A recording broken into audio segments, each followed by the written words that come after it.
I am Tania Coates Esquire, and I am speaking specifically on behalf of Elvina Alston, who was named in this woman's post and serves as Kevin Gates' publicist.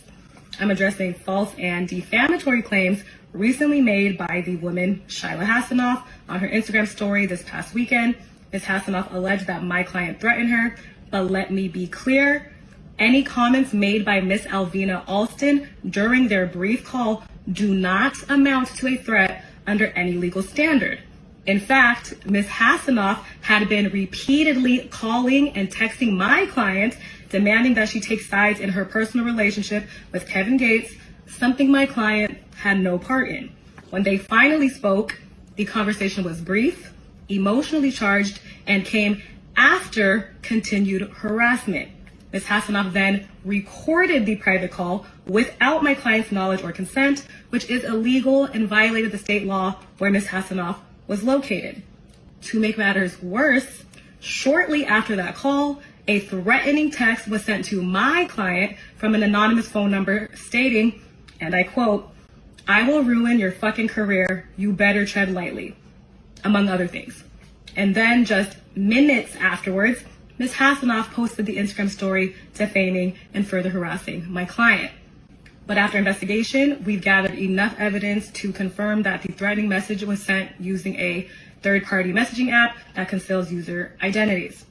However, nothing is ever truly anonymous with technology in this day and age. So we have already issued a legal preservation notice to the app that was used to send the message, requiring them to retain all related data, including the account holder's username, email, IP address, device information, message logs, and timestamps of any deletions.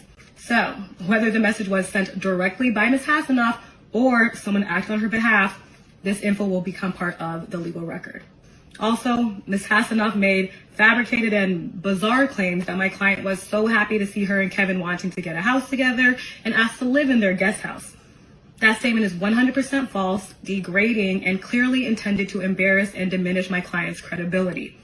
This conduct is absolutely unacceptable. We have issued a formal cease and desist letter to Ms. Hassanoff, and legal action is already underway.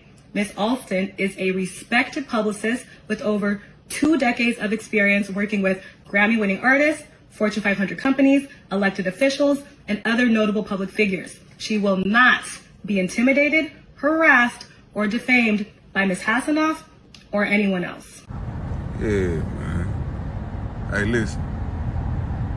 If you got people around you that's telling you, if it wasn't for me, you wouldn't be, and it wasn't for, if it wasn't for me, you wouldn't, hey, that's a lie.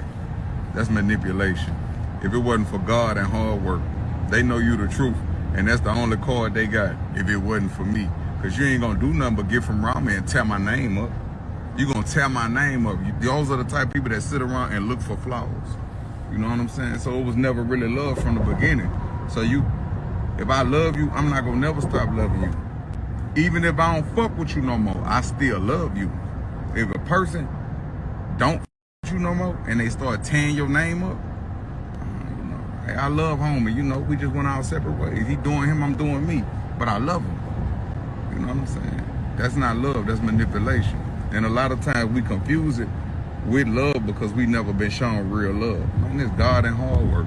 If I ever paid you to be around me and you ain't around me no more, I paid you to be a setback. Because once you left, shit start going to the roof. Man, come on, man. We rooftop, man. Straight ceiling material right now. You know what I'm saying?